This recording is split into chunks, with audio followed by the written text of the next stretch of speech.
Contenders collided this weekend. Lakers, Celtics, Thunder, Nuggets. LeBron goes down with an injury. Will the Lakers be able to hold on to the second seed? Did Shai make enough of a statement to silence all doubt about his MVP odds? The Wolves are healthy again. Are they making a case to be the most dangerous playoff spoiler? I'll ask Matt and Hayes all of that and more today on Locked On NBA.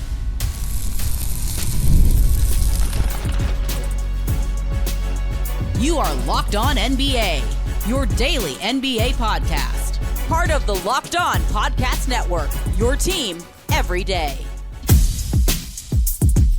Welcome to Locked On NBA. Thanks for making us your first listen of the day. We are free. We are available wherever you get your podcast. Part of the Locked On Podcast Network, your team every day. Today's episode is brought to you by FanDuel. Right now, new customers can get $200 in bonus bets when your first $5 bet wins. I'm Doug Branson, host of Locked On Hornets and your Shot Clock Sherpa, guiding you through the NBA's biggest stories with the help of Locked On's local experts. And with me, as always, are two of Locked On's premier national NBA experts from the Locked On Nuggets podcast and senior NBA writer for the Action Network. He's our man of 1,000 podcasts. It's Matt Moore.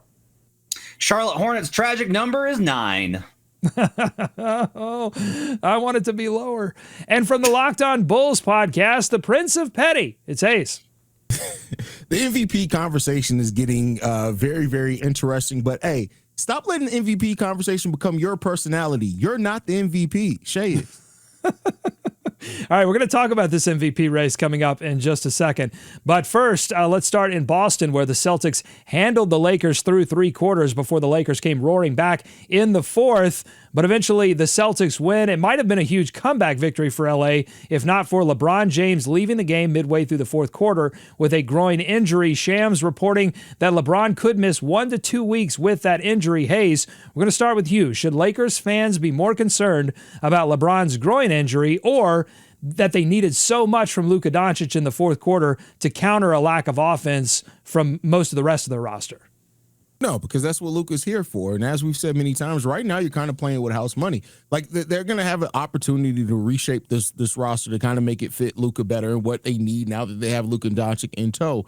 But games like this, games where you need Luka to be able to turn it on late, that's why you bring Luka Doncic into this roster. So I don't think you should be concerned about that. The groin injury should be the biggest concern there. 1 to 2 weeks isn't a whole lot of time, but for a team that is still kind of figuring out how to play together and gearing up for the playoffs, you want to worry a little bit about that. But either thing, I'm not too largely concerned about. I think the Lakers are going to be fine, and however the season ends, what the special thing is what they do in the offseason to strengthen this team.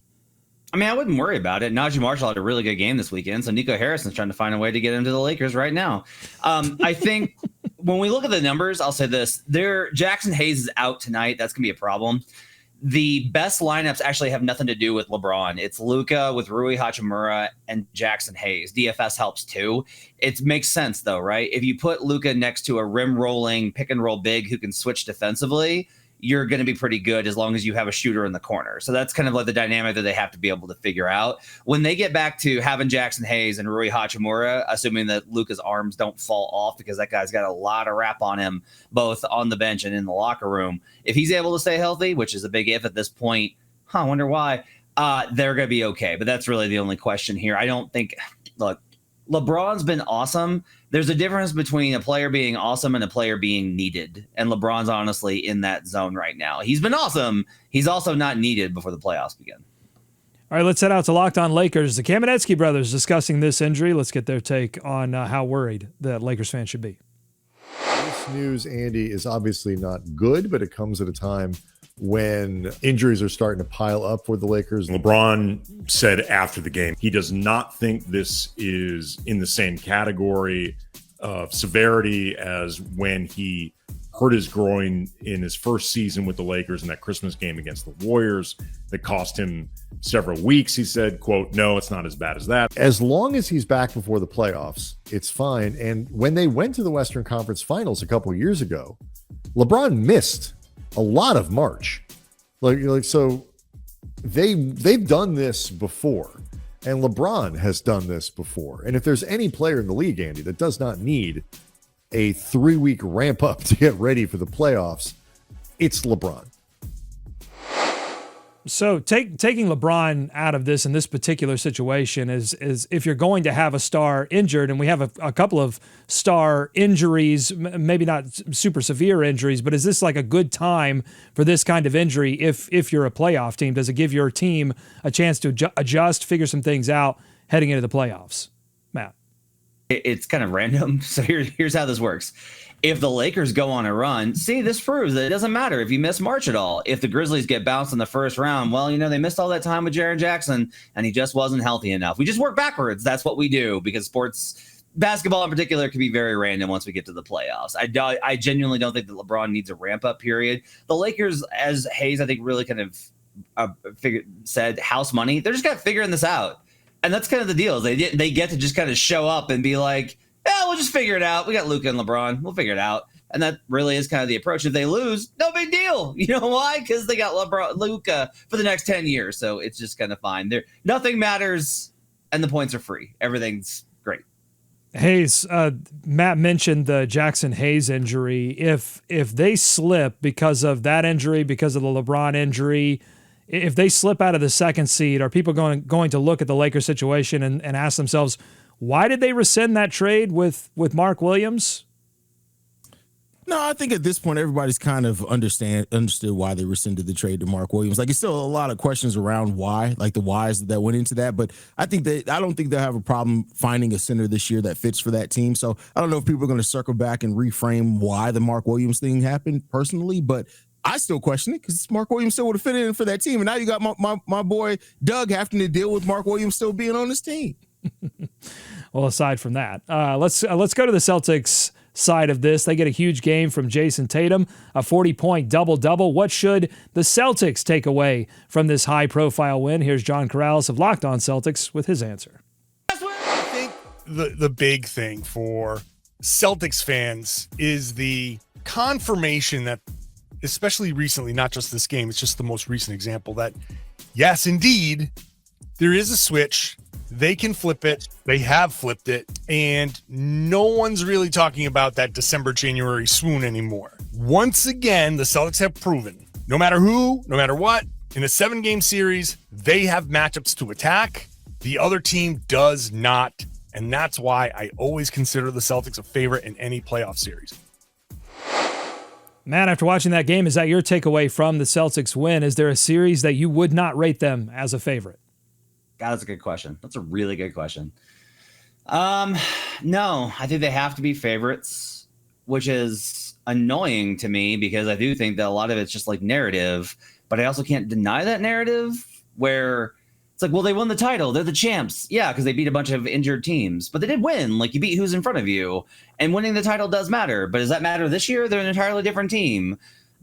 I think it's really tough. I think they have to be the favorite, but that doesn't mean I don't want the other team if that matchup comes to it.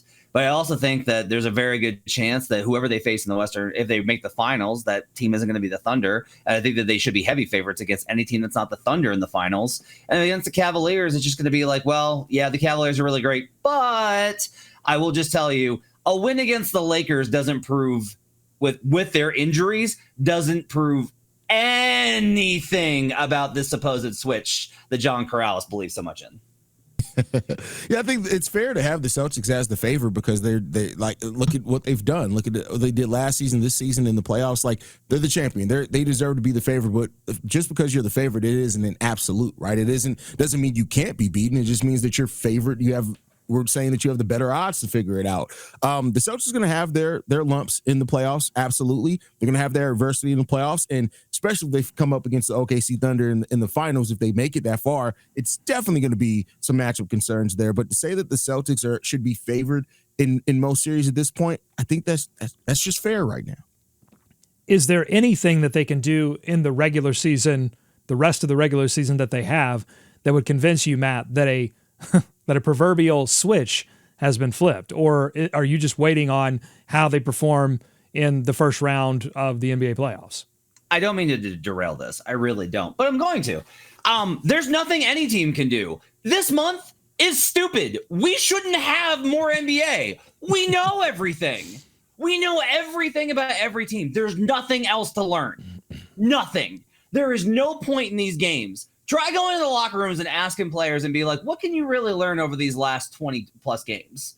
And they'll tell you things that you can say, don't you already know that? And they'll go, well, yeah, because everybody knows it. All this is Spaceballs 2, the search for more money. That's the only reason we're doing this. There's zero reason left to play these games. There's nothing the Celtics can do. They're going to win or they're not going to win. That's it. I think Matt I think Matt is advocating for a giant button in Adam Silver's office that if he presses it, we just end the season and we go directly to the playoffs. Yes!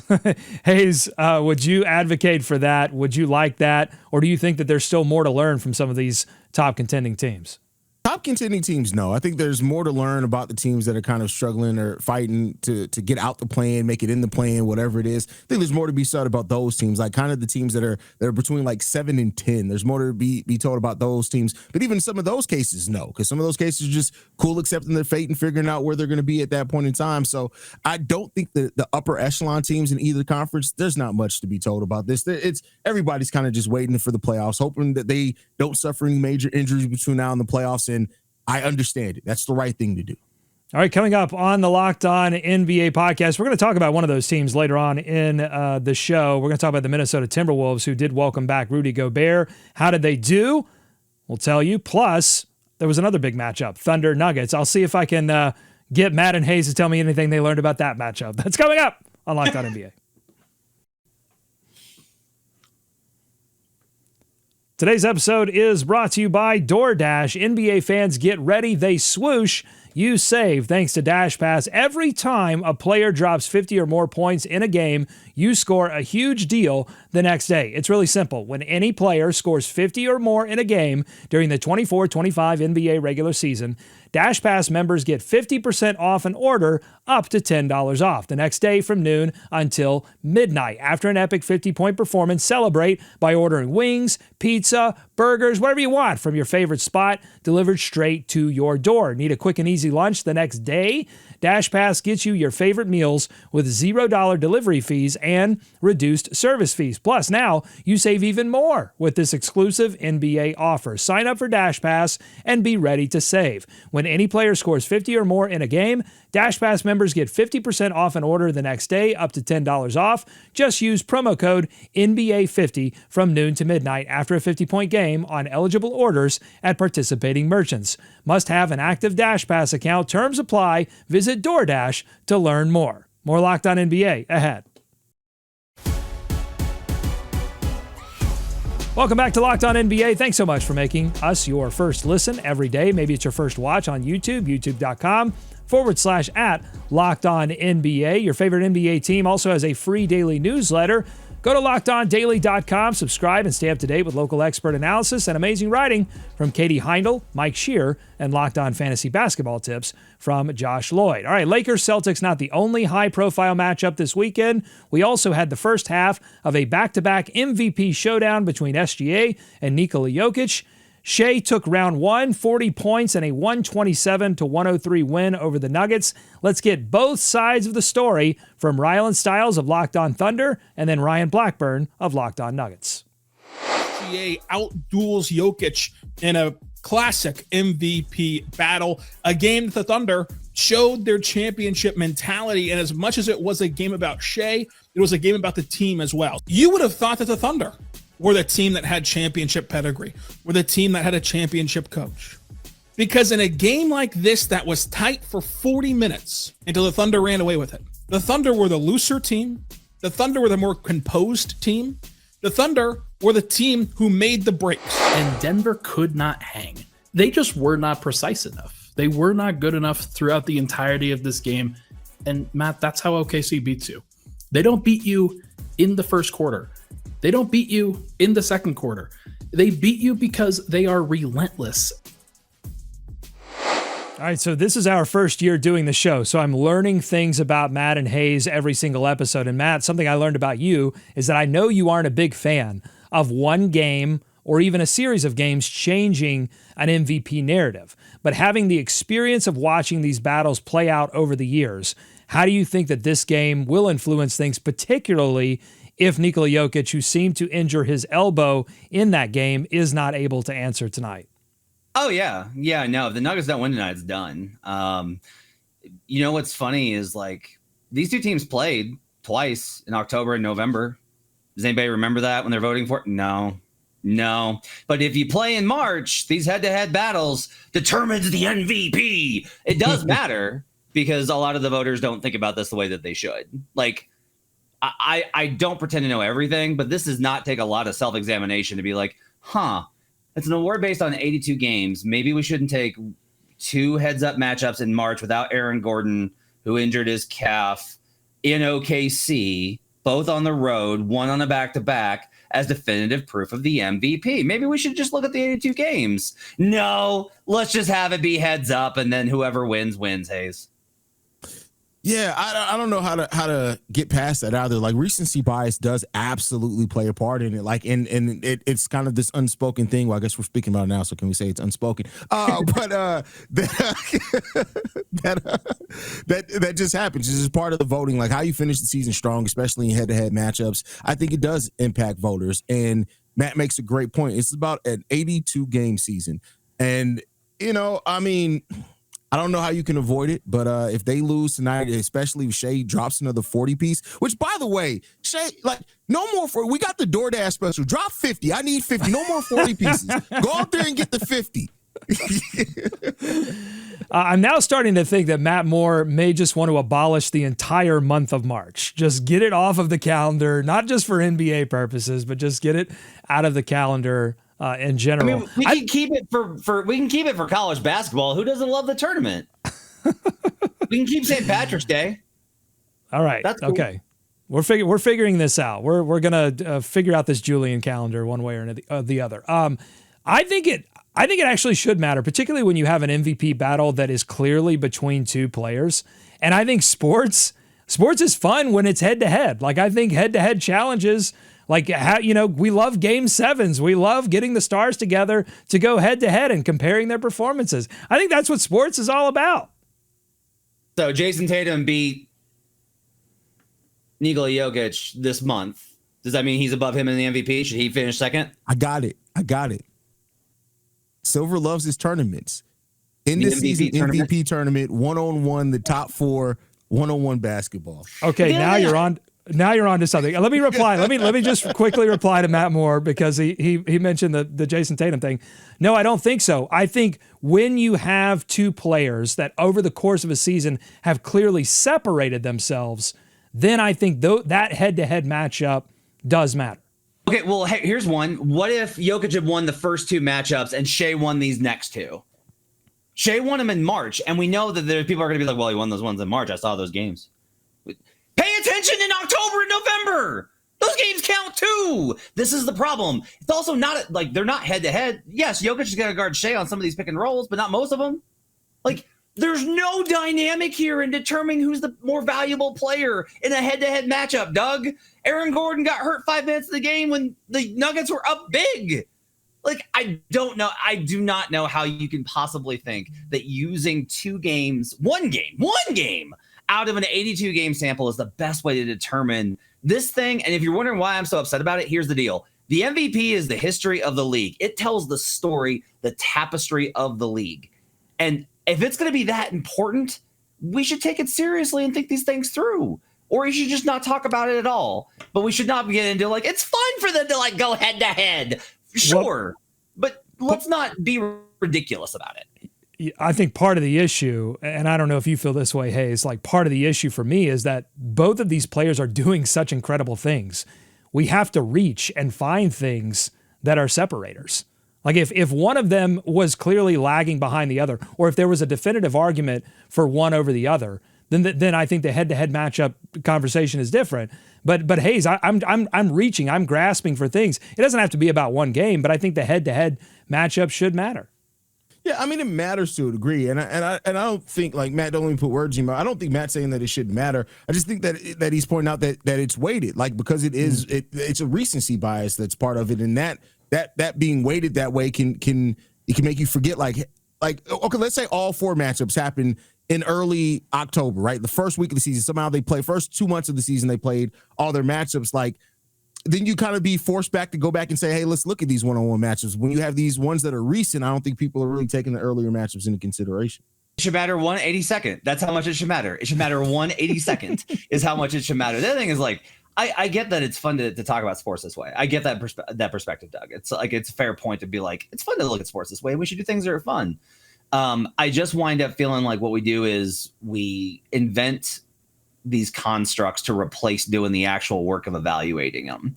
And I want to be very clear on this. I understand I'm host of Locked On Nuggets. I would be yelling the same stuff if Jokic had dropped a 30-point triple-double in a win yesterday. You cannot dismiss Shai Gilgeous-Alexander on pace for 68 wins as the league's scoring leader. Shai has an incredibly great case for MVP. He didn't need to beat Jokic with a 40-pointer yesterday in order for him to be the MVP.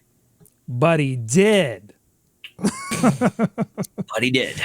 Let us know what you think on YouTube, youtube.com/@LockedOnNBA, where you can leave your comments. We read them on the show. I actually have a few more questions for Matt and Hayes on this weekend. Did the Thunder have a better weekend than the Celtics overall?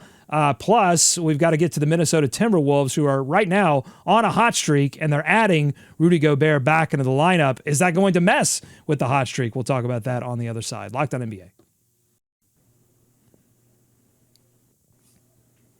Today's episode of Locked On NBA is brought to you by our friends at FanDuel. March Madness is here, whether Matt Moore likes it or not. And FanDuel is giving you the chance to get in on the action like never before. Right now, new customers can get $200 in bonus bets when your first $5 bet wins. That's $200 extra bucks to use on everything from buzzer beaters to Cinderella stories and even who's going to cut down the nets. If you've got your eye on a big underdog, great. FanDuel makes it easy to back them with spreads, totals, and game props. With tournament games happening almost every day, there's always something exciting to bet on. And best of all, the FanDuel app is simple to use, and when you win, you get paid instantly. No waiting around. So visit FanDuel.com. Don't wait. Get in on the college hoops action all tournament long. More Locked On NBA ahead.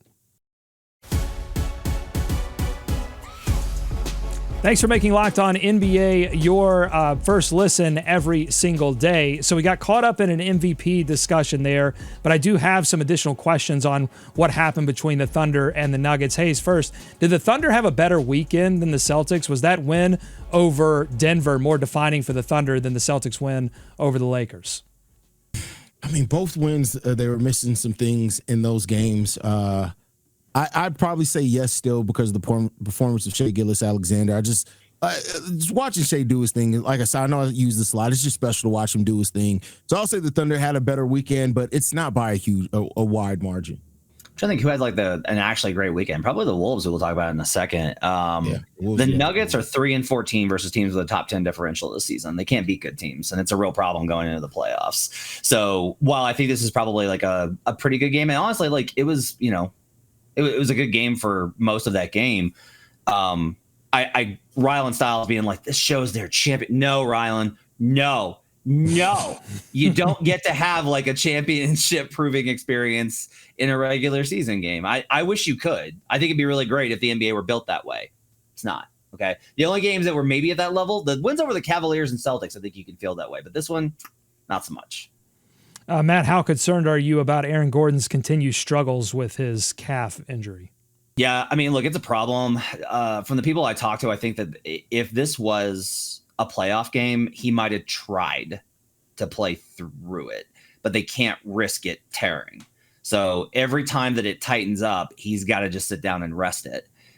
He's going through so much treatment night by night, and there's really no good solve for this. They've just got to rest it and hope that it holds together. But yeah, I mean, it's a huge concern. If he's not available for the playoffs, the Nuggets are going out in the first round. All right, we talked a lot about star injuries in this episode. The Minnesota Timberwolves welcome back one of their stars from the injury list. Rudy Gobert returned to a Wolves team that's on a winning streak right now, and they are absolutely on fire from the field. They get a double-digit win over the Spurs last night. Ben Beacon of Locked On Wolves gives you a closer look. Has to be the Wolves scoring 141 points of their own. This was not an overtime game. This is a regulation 48-minute game. The Wolves scored 31 plus in every quarter, including a 41.3 third quarter. They also shot nearly 56% from the field, 50% from outside the arc, 21 made threes. With Rudy on the floor in this game, I was a little worried about could the offense look clunky trying to reintegrate him, but they didn't force too much. He ended up only playing 20 minutes initially because of foul trouble, but he had 16 and 8 in those 20 minutes, was 7 of 8 shooting, a couple of nice offensive rebounds and putbacks, and then a couple of dunks off of nice passes in the paint. Mike Conley, Anthony Edwards, just getting these dump off passes for dunks. And a really strong game from Rudy, but reintegrating him was not something I was convinced would go smoothly, and I guess it remains to be seen against a team like Denver on Wednesday. But it went well in this game.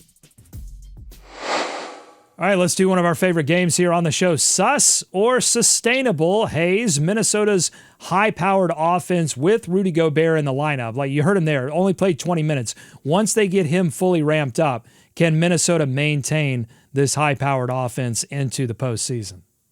Yeah, I think they can. I think Rudy knows enough of how to get out the way of high-powered scores. He's done it the majority of his career, and I think he just, if you give Rudy Gobert, he just has to focus on the things that he does well and maybe not be as integrated into the offense. Like I think that can actually work out for the Timberwolves pretty well. So I'll say sustainable.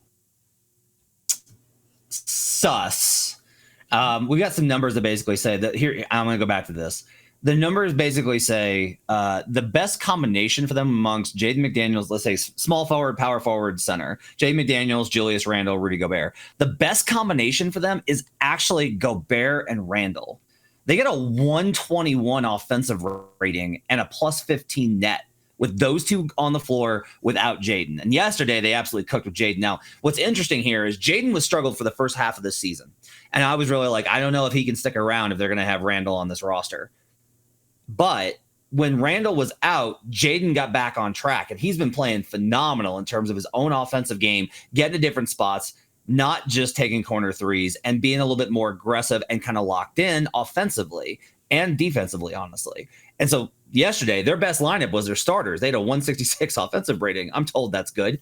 So in general, there's probably a good chance of like maybe Jaden getting into the rhythm without Randle allows them to integrate and get all three of these guys going. But the one thing I will say, if you look back historically, Rudy makes the offense better. It's great to have a guy that could screen like that, and he doesn't get enough credit for that. Everyone makes fun of the screen assist thing. It's a real thing. I'm sorry. Having a guy who could just separate the guard is a big deal, especially for a guy like Anthony Edwards. So yeah, Rudy Gobert, I think their offense could be great with him on the floor. So the Wolves, they've gone through a lot this season, different guys in and out of the lineup, but it seems like they're getting healthy and they're figuring a lot of stuff out, which makes me wonder if they could be a potential playoff spoiler, if they could be one of the teams that keeps us from a 1-2 conference finals. Matt, what makes a good, dangerous playoff spoiler, and can you make the case that the Wolves could be that in the Western Conference? I think they absolutely can be. I think they might be. The key for me is going to be they got to wind up in the 2-7-3-6 bracket. I think they could beat OKC, but if they get the Lakers and their kind of who they've got, even with Luka, who will destroy them like he did last year, that's not a bad matchup for them because of the Wolves' ability to play big. The Denver Nuggets do not want to see the Minnesota Timberwolves at all. I think the Wolves win that series versus Denver. If it's 3-6 Wolves Nuggets, if it's 2-7 Wolves Nuggets, I think Wolves advance. And so that clears a pathway for you to make the finals. The biggest challenge I think they'd have there is getting past Luka.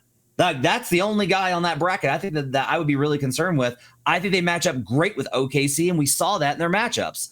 The Wolves are live here. They have a real chance to make it. They're top 10 in both offense and defense now, and they're real close to being top 5 in both. This Wolves team is legit. It doesn't make any sense, but they are.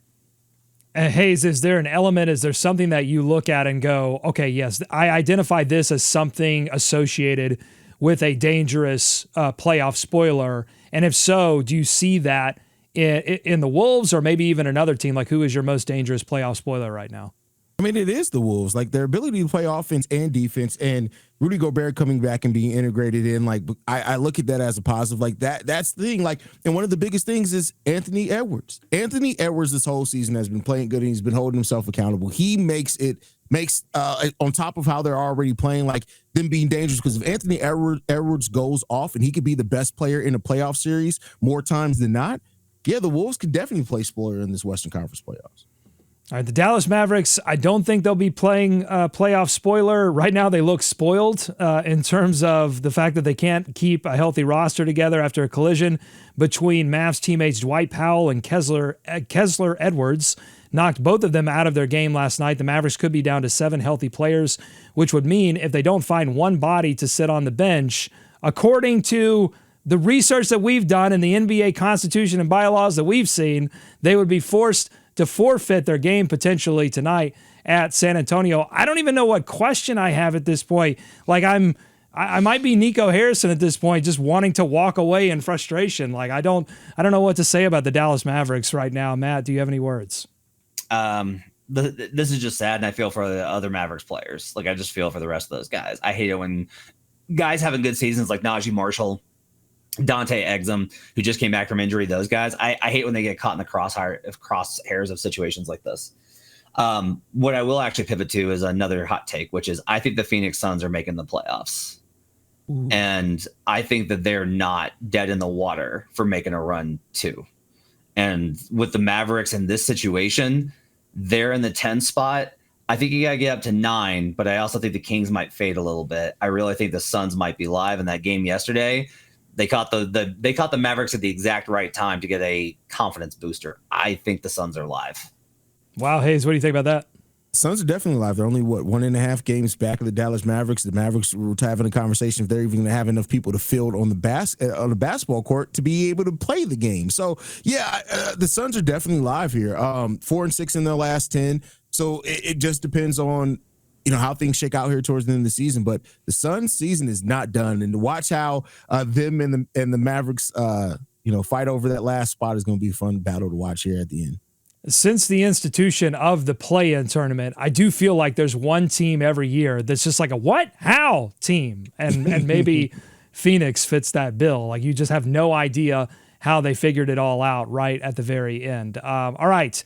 If you like what you heard today, subscribe to Locked On NBA wherever you get podcasts, including YouTube. Thanks for making Locked On NBA your first listen every day. Enjoy tonight's action, the 12 games tonight. So a lot to get to. We'll make sure to listen to Locked On Game Night. They're recapping every game every night. They've got a lot of work to do tonight, and we'll be back to talk about it more tomorrow on Locked On NBA.